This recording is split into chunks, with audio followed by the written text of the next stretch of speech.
Sri Kuberan TV நேயர்களுக்கு அடியேன் உங்கள் சிவயோகி சிவசக்திமான் சுவாமிகள் வணக்கத்தை தெரிவித்துக் கொள்கிறேன்.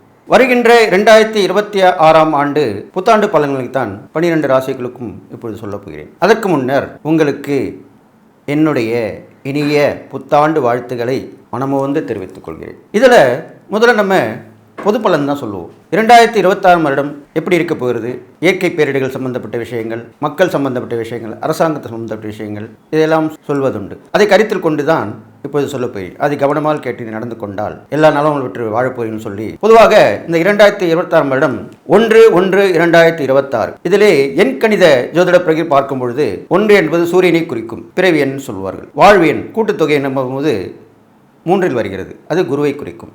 எனவே இந்த 2026 வருடம் சூரியனும் குருவும் சேர்ந்து இந்த வருடத்தை இயக்கப் போகிறார்கள். எனவே ஒரு ஜாதகத்திலே சூரியனும் குருவும் சேர்ந்திருந்தாலும் பார்த்திருந்தாலும் கஜகேசரி யோகம் என்பது அங்கே சிறப்பாக விளங்கப் போகிறது. அந்த வகையிலே 2026 வருடம் மக்கள் எல்லோருக்குமே நல்லதுதான் நடக்கப் போகிறது. கஜகேசரி யோகம் ஏற்பட போவதனால் மக்களுடைய திறமைகள், அவருடைய துணிச்சல், தைரியம், துணிந்து விமர்சனம் செய்வது, அரசாங்கம் தவறு செய்தால் சுட்டி காட்டுவது, ஆன்மீகவாதிகள் தவறு செய்தால் சுட்டி காட்டுவது, இதுவரை வாய்மூடி மௌனியாக இருந்த மக்கள் எல்லோருமே விழிப்புணர்வுடன் செயல்பட போகிறார்கள். அதுதான் அப்படி சொல்லியிருக்கேன். அடுத்ததாக இந்த 2026 வருடம் நல்ல மழை பொழிய போகிறது. மழை காலத்திலே நல்ல மழை, வெள்ளமும் ஏற்படும். வெயில் காலத்திலே நல்ல வெயில், அதிகமான வெப்பம் ஏற்படும். குளிர்காலத்திலே அதிகமான குளிர், இது மூன்றுமே இருக்கப் போகிறது. இது இல்லாமல் நிலச்சரிவுகள் ஆங்காங்கே ஏற்படும், பூமி அதிர்வும் ஏற்படும். இதற்கெல்லாம் மக்கள் தயாராக இருக்க வேண்டும். அந்த பகுதியில் இருப்பவர்களெல்லாம் அந்த நேரம் வரக்கூடிய நேரத்திலே கவனமாக இருந்து செயல்பட வேண்டும். இதுவல்லமல்லாமல் வெளிநாட்டிலிருந்து புதிய வைரஸ் கிருமி வரப்போகிறது 2026. அந்த வைரஸ் கிருமியாகப்பட்டது நீரில் வரலாம் அல்லது அழுகிய பொருட்கள் மூலமாக காற்றிலே கலந்து வரக்கூடிய வைரஸாக இருக்கப் போகிறது. இது பெரும்பாலும் குழந்தைகளுக்கும் இளைஞர்களுக்குமே தான் இது பாதிப்பை கொடுக்கப் போகிறது. அதாகப்பட்டது இவர்கள் எல்லாம் எச்சரிக்கையாக இருக்க வேண்டும். அதிலே வயது முதிர்ந்தவர்களுக்கும் கொஞ்சம் ஜாக்கிரதையாக இருக்க வேண்டும், அதுக்கேற்ப நடந்து கொள்ள வேண்டும். இதுவும் இல்லாமல் யானைகளுக்கு பீடை ஏற்படும், யானைகளுக்கு பிரச்சனைகள் வரும், இனவெருத்தி குறையும், கடல்வாழ் இனங்களுக்கு பீடை ஏற்பட்டு பிரச்சனை ஏற்படும். இதெல்லாமே நடக்கப் போகிறது. சாலை போக்குவரத்து, ஆகாய போக்குவரத்து, கடல் வழி போக்குவரத்து, ரயில் போக்குவரத்து, இதெல்லாமே விபத்துகள் ஏற்படக்கூடிய அமைப்பு இருக்கிறது. அப்பொழுது பயணிப்பவர்கள் வெகு ஜாக்கிரதையாக இருந்து பயணிக்க வேண்டும். இதுவுமல்லாமல் இந்த வருடம் இயற்கை பேரிடர்கள் பற்றி சொல்லியிருக்கிறேன். ஆன்மீகத்திலே மத போதகர்கள், ஆன்மீகவாதிகள், ஆன்மீக விழிப்புணர்வு கொடுப்பவர்கள், ஆன்மீகத்திலே ஒற்றுமை ஏற்படுத்தக்கூடியவர்கள் எல்லோருமே சிறப்புற விளங்கப் போகிறார்கள். ஆன்மீகம் மேலுக்கு மேல் தழைத்து ஓங்கப் போகிறது. மதம், ஜாதி, இனம், மொழி எல்லோரும் சேர்ந்து ஒற்றுமையாக இருக்கப் போகிறார்கள். இதெல்லாமே நடக்கப் போகிறது. அரசியலிலே பொதுவாகத்தான் நான் சொல்வேன், எதையும் குறிப்பிட்டு இது வரைக்கும் சொல்லதில்லை. அரசியலிலே கண்டிப்பாக மாற்றங்கள் ஏற்படும். அது ஆன்மீகம், கலைத்துறை இது சார்ந்த நிர்வாகத்தில் சிறந்து விளங்கக்கூடிய இவருடைய ஆட்சி தான் அமையப் போகிறது. கண்டிப்பாக மாற்றம் இருக்கும். அது மக்களுக்கு ஏற்ற மாற்றமாக தான் இருக்கும். ஏனென்றால் அடுத்த வருடம் பெரும்பாலும் அரசியல் கட்சிகள் இருப்பவருக்கும் அரசியல் கட்சி தலைவர்களுக்குமே குழப்பமான மனநிலை தான் ஏற்படும். யாருடன் யார் சேர்வது என்ற குழப்பமே இருக்கும். கடைசி நேரத்தில் தான் முடிவெடுக்கப்படும். ஏனென்றால் ஆண்டு கிரகங்களான சனி பகவான் மீனத்தில் இருப்பதனாலும், குரு பகவான் மிதுனத்திலும் கடகத்திலும் மீண்டும் சிம்மத்திலும் இந்த மாதிரி மாறி மாறி வரப் போகிறார். அப்போது அடிக்கடி பயிற்சிகளாக போகுது குருவோட பயிற்சி. ராகுகேது பயிற்சி ஆண்டு முடிவில் தான் வரப்போகுது, அதை கவலை இல்லை. இந்த குரு பயிற்சியாலே எல்லோருக்கும் குழப்பங்கள் ஏற்படும், தெளிவான சிந்தனை கிடைக்காது. இருந்தாலும் மக்கள் தெளிவாக இருப்பார்கள். அவர்கள் நினைத்தது நடக்கும், கேட்டது கிடைக்கும், நல்ல ஒரு ஆட்சி அமையும் என்று சொல்லி இந்த 2026 வருடம் இதெல்லாம் நடக்கப் போகுதுன்னு சொல்லி ரிஷபராசி நேயர்களே, உங்களுக்கு உண்டான 2026 வருட புத்தாண்டு பொது பலன் தான் சொல்ல போகிறேன். அந்த வகையில் உங்கள் ராசியாதிபதி சுக்கிரன், அவர் தனுசு ராசியில் இருக்கிறார். இந்த வருடம் ஆரம்பிக்கும் பொழுது குரு மிதனத்தில் இருக்கிறார், கேது சிம்மத்தில் இருக்கிறார், சூரியன், சுக்கிரன், புதன், செவ்வாய் தனுசு ராசியில் இருக்கிறார்கள். கும்பத்திலே ராகு, மீனத்திலே சனி பகவான், ரிஷபத்திலே சந்திரன். உங்கள் ராசியிலே சந்திரன் இருக்காங்க. சந்திரன் உச்சம் பெற்றிருக்கிறார். எனவே இந்த ரிஷப ராசியில் பிறந்தவர்களுக்கு நல்ல ஒரு எதிர்காலம் அமையப் போகிறது. பொதுவாகவே 2026 வருடத்திலே நம்பர் 1 ராசியாக ரிஷபராசிக்காரர்களுக்கு போகிறார்கள். அவர்களுக்கு எல்லாமே சாதகமான பலன் தான் ஏற்பட போகிறது. நல்வாழ்க்கை சித்திக்கும்.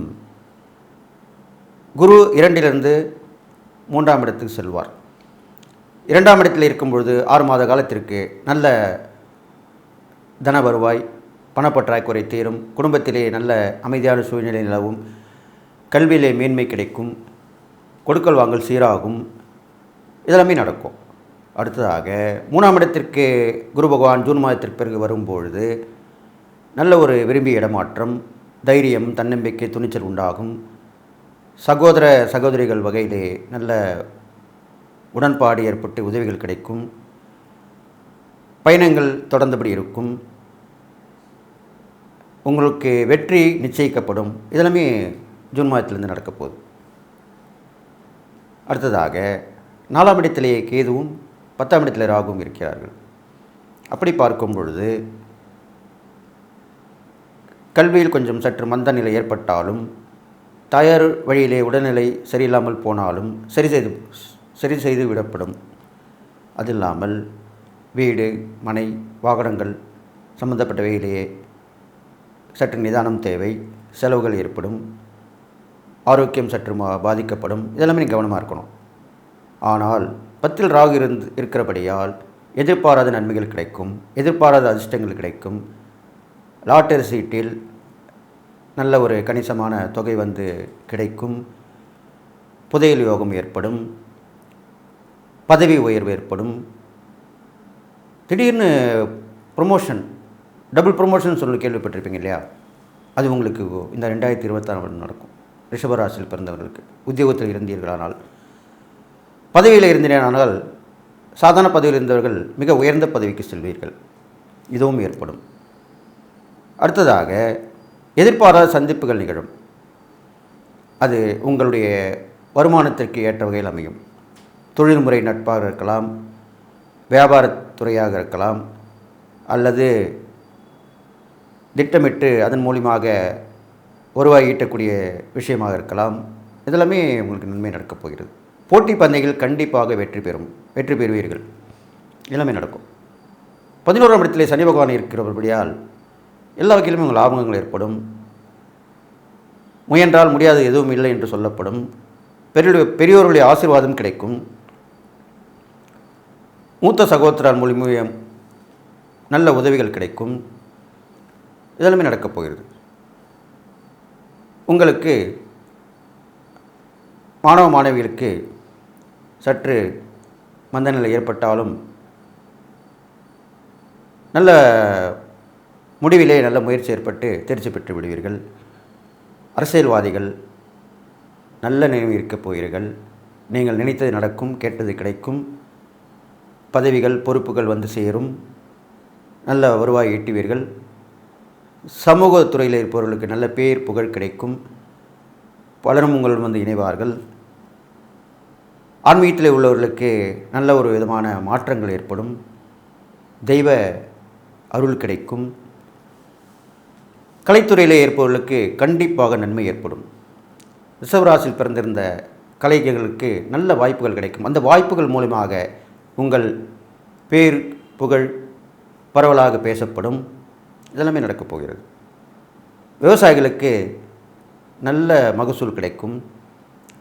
விவசாயிகள் மனம் மகிழ்ந்திருப்பர், சந்தோஷமான மனநிலையில் இருப்பார்கள். தங்கள் போட்ட தானியங்கள், பயிர்கள் நல்ல விலைக்கு விற்கப்படும். மற்ற மகிழ்ச்சி கொள்வார்கள். இதெல்லாமே நடக்கப் போகிறது. நீங்கள் செய்ய வேண்டிய இறை பரிகாரங்கள் என்று பார்க்கும் பொழுது, உங்கள் ராசியாதிபதி சுக்கிரன், உங்களுக்கு குரு நல்ல நிலைமையில் இருக்கிறார். அடுத்ததாக உங்களுக்கு லக்ஷ்மி அம்மன் வெள்ளிக்கிழமைகளிலே லக்ஷ்மி தேவியை வணங்கி வழிபடலாம். லக்ஷ்மியிலேயே உங்களுக்கு தைரிய லக்ஷ்மியை வணங்கி வழிபட்டு வரலாம். தைரியலட்சுமி வழிபட்டாலே எல்லா லக்ஷ்மி கூட வந்துடுவாங்க. இது முன்னோருடைய வாக்கு. அதன்படி வழிபட்டு வரலாம். அஷ்டலட்சுமி ஒரு சேர வழிபடலாம். எல்லா அம்மன்களையும் செவ்வாய்க்கிழமை தோறும் வெள்ளிக்கிழமை தோறும் வணங்கி வழிபட்டு வரலாம். கண்டிப்பாக உக்கிர தெய்வங்கள் வழிபாடு உங்களுக்கு நல்ல உயர்வை தரும். ஆரோக்கியத்தில் நல்ல மாற்றங்களை கொடுக்கும். நட்பு உறவுகள் மூலம் நல்ல மாற்றங்களை கொடுக்கும். இதெல்லாமே உக்கிர தெய்வ வழிபாட்டினால் கொடுக்கும். காளி தேவி, வாராகி, அங்காள பரமேஸ்வரி, பிரத்யங்கரா, கருமாரி அம்மன், இது மாதிரி உக்கிர தெய்வங்கள் எல்லாமே நல்ல அருளை வாரி வழங்குவார்கள். இதெல்லாமே உங்களுக்கு நடக்க போகுது. பொதுவாக நீங்கள் வெள்ளிக்கிழமையிலே தான தர்மம் செய்ய வேண்டும். பெண்களுக்கு வயது முதிர்ந்த பெண்கள், கன்னி பெண்கள், இவர்களுக்கு அவர்களுக்கு ஏற்ற உதவிகளை செய்து வரலாம். இது இல்லாமல் இப்பொழுது இந்த 2026 வருடமே மாட்டுப் பொங்கல் வருகிறது. அந்த மாட்டுப் பொங்கல் அன்று காளை, உங்கள் ராசி அதிபதி ராசியுடைய விலங்கு காளை தான் சொல்லப்படுகிறது. அந்த காளை மாட்டிற்கு நல்ல செய்து உங்களுக்கு இருந்தால் நீங்கள் அதை மாட்டுப் பொங்கலை கொண்டாடி மகிழலாம். அல்லது மாட்டுப் பொங்கல் அன்று காளை மாடுகளுக்கு சென்று உங்களால் முடிந்த தான தர்மங்களை செய்யலாம்.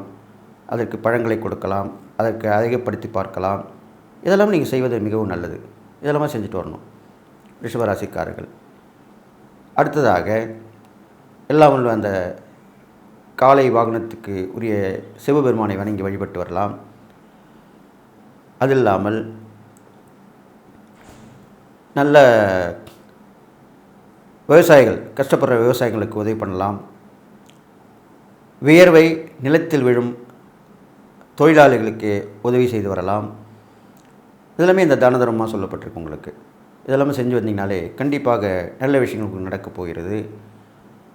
இந்த ரிஷபராசிக்காரர்களுக்கு ஒரு சூட்சுமமான பரிகாரமாக இந்த 2026 வருடம் சொல்லப்போவது என்னவென்றால், நெடுந்து உயர்ந்த விஸ்வரூப, அது கண்ணனாக இருக்கலாம், பெருமாளாக இருக்கலாம், வெங்கடாஜலபதியாக இருக்கலாம், கிருஷ்ணராக இருக்கலாம். அப்படிப்பட்ட தெய்வ வழிபாடு உங்களுக்கு அவசியம் தேவை. வெள்ளிக்கிழமையிலே அந்த விஸ்வரூப தரிசனத்தை நீங்கள் பெற்று மகிழலாம். அதன் மூலியமாக நல்ல விஷயங்கள் நடக்கும். முடிவாக இந்த ரிஷபராசிக்காரர்களுக்கு பூமி லாபம் கண்டிப்பாக ஏற்படும். நல்ல விஷயங்கள் நடக்கும். இந்த 2026 வருடம் நம்பர் ஒன் ராசியாக இருக்கப் போவீர்கள் இந்த ரிஷபராசிக்காரர்கள் என்று சொல்லி, எல்லா நலமும் பெற்று வாழ்வீர்கள் என்று சொல்லி வாழ்த்தி விடைபெறுகிறேன். நன்றி. ஸ்ரீ குபேரன் டிவியை பார்த்தமைக்கு நன்றிகள். மேலும் இது போன்ற தகவல்களை தெரிந்து கொள்ள ஸ்ரீ குபேரன் டிவியை சப்ஸ்கிரைப் செய்யுங்கள். மறக்காமல் பெல் ஐக்கானை கிளிக் செய்யுங்கள்.